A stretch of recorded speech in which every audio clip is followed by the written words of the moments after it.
Olá, meu nome é Roberta Vilas Boas, eu sou nutricionista, naturopata e terapeuta floral. E vim aqui hoje falar um pouquinho para vocês sobre a importância da alimentação para as pessoas com deficiência. Então, o acesso à alimentação é um direito fundamental, descrito na Declaração Universal dos Direitos Humanos, desde a década de 40 do século passado. Então, é importante que as pessoas tenham ciência disso e aprendam a ter uma alimentação de qualidade, inclusive nessas situações mais especiais, né? Uma alimentação balanceada, a gente sabe que é fundamental para ter uma boa saúde. E em relação às pessoas com deficiência, nós temos que pensar em algumas questões um pouquinho mais específicas. Não dá para determinarmos uma única proposta de alimentação para a pessoa com deficiência, porque existem diferentes tipos de deficiência, né? Podemos falar de deficiência física, auditiva, visual, mental. Então, na verdade, a alimentação vai ter que ser pensada de acordo com a especificidade de cada caso e a necessidade nutricional de cada indivíduo. Também se criança, adolescente, adulto ou idoso. Então, na verdade, a gente pensa na alimentação para pessoa com deficiência numa alimentação balanceada, né? Então, vamos entender um pouquinho no próximo vídeo os princípios básicos, né, de uma alimentação saudável e aí respeitando as particularidades de cada caso, né? Uma coisa muito importante para prestar atenção também na alimentação para pessoa com deficiência é em relação, muitas vezes, à textura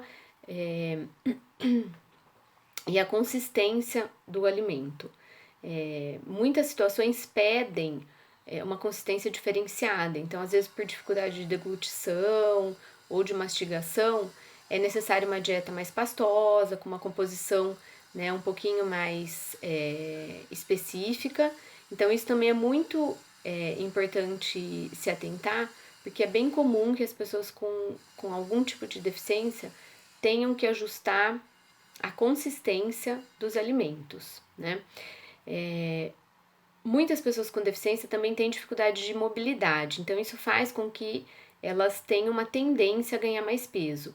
Se esse for o caso, também atentar muito à necessidade energética desse indivíduo e a quantidade energética fornecida ao longo do dia, para que não seja uma quantidade energética muito grande e que essa pessoa não venha a ganhar peso, porque daí isso, em grande parte dos casos, também traz uma dificuldade extra para a mobilidade e, em algumas situações, até para os cuidadores que estão aí na atenção dessa pessoa. Uma outra situação também muito recorrente é naqueles casos das pessoas que acabam, por conta da dificuldade de mobilidade, perdendo massa muscular. Então, nessa situação de perda de massa muscular, é sempre importante dar prioridade para os alimentos ricos em proteína. Então, a gente vai falar no próximo vídeo dos alimentos construtores. Então, são aqueles alimentos que vão fornecer uma quantidade maior de proteína. Então, os laticínios, as carnes, os grãos da família do feijão. Então, feijão, ervilha, lentilha, grão de bico, né? No geral, esses são os alimentos que a gente tem uma quantidade maior de proteína. Outra situação também relativamente comum para pessoa com deficiência, principalmente para aquelas que têm mais dificuldade de mobilidade, em relação ao funcionamento do intestino.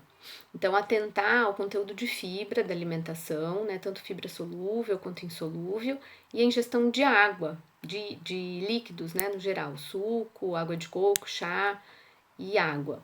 Então, é muito importante prestar atenção nisso daí, porque é bem comum a gente ter o relato das pessoas que têm mais dificuldade de mobilidade, de intestino mais preso. Então, em relação às fibras, as frutas, as verduras e os legumes têm que estar presentes aí diariamente na alimentação. Os cereais integrais, então, aveia, farelo de aveia, né, as sementes, as castanhas, o arroz integral, isso tudo também está presente diariamente e prestar muita atenção em ingestão hídrica, né, quanto de água, né, de líquidos que o paciente ingere. Então, assim, uma conta bem fácil de se fazer para um adulto, em média aí uns 30 ml de líquido para cada quilo de peso corporal. Então aí fica fácil da gente saber se está com uma ingestão hídrica adequada. E aí, como eu falei no vídeo anterior, para a gente prestar atenção na nossa alimentação, aí pensando em termos básicos e gerais, né, para ter uma alimentação saudável, nós temos que consumir 3 grupos de alimentos.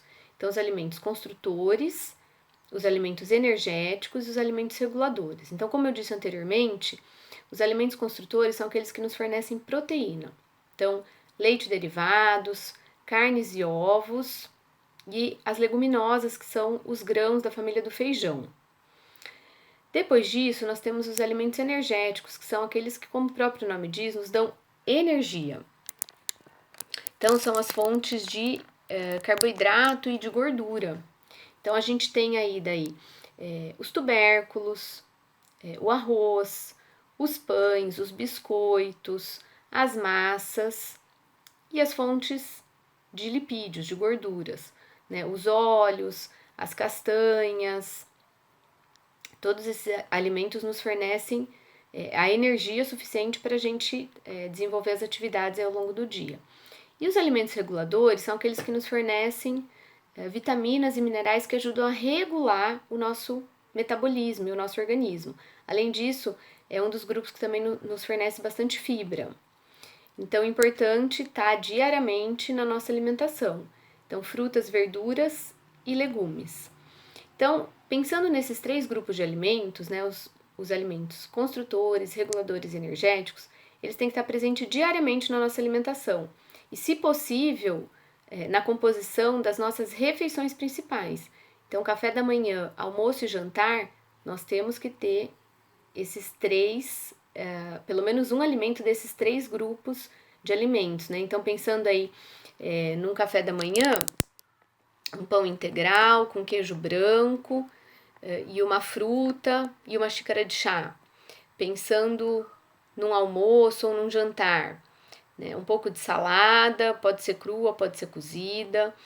Podemos pensar em folhas, em legumes, arroz integral e um tipo de carne ou ovo, né? Tanto para almoço quanto para jantar, isso contempla as necessidades gerais, pensando em quem precisa ter uma alimentação um pouco mais saudável.